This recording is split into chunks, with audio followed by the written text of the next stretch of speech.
दादा 5 मिनिटात बघून रस्त्यात कोणते साहेब विचार कुठं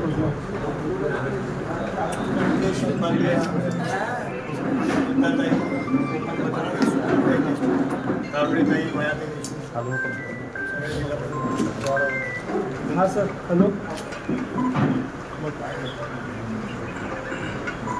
हाँ होता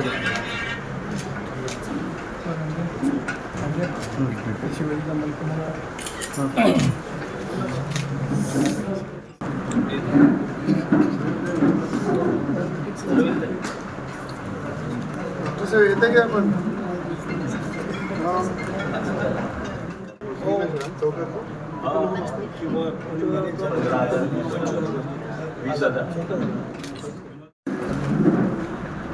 नाही झाला आता ते केलं. आता काय भूमिका आहे पुढची?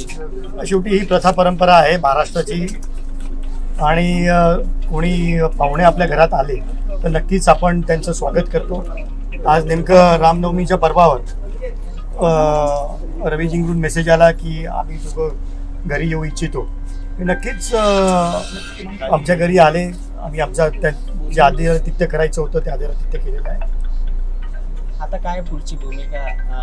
नवनीतांना भाजपच्या तुम्ही घटक पक्षामध्ये आहे, तुम्ही अजूनपर्यंत आपली भूमिका जाहीर केलेली नाही. राजकारणात कोणी परमनंट शत्रू नसतो किंवा मित्र नसतो. खास करून आज ही जी लढाई चालू आहे ही देशाच्या पंतप्रधानांसाठी आज सगळीकडे चालू आहे. 400 आकडा एका ठिकाणी धरलेला आहे आणि देशाचं नेतृत्व जे नरेंद्र मोदी साहेब करत आहेत त्यांच्यासाठी सगळेच्या सगळे लढण्यासाठी तयार होते. आमचे पदाधिकारी आजही स्टँड बायवर आहेत.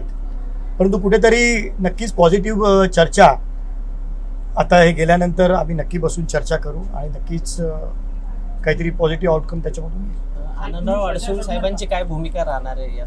तुम्ही तर पण आनंदराव अडसूळ साहेबांची भूमिका हीच राहील का जी तुम्ही घेणार ती? आज भूमिका अजून घ्यायची बाकी आहे.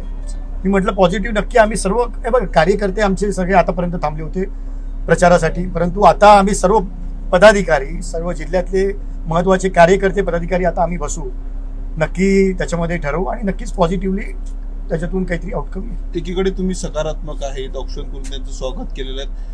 आनंदराव अडसूळ असे म्हणतात की ते ठाम अजूनही प्रचार करणं असं म्हणतात. तुमची काही चर्चा होणार का? काय सांगणार? प्रचार कोण करते नाही करते यापेक्षा महत्त्वाचं तुमची भूमिका काय आहे.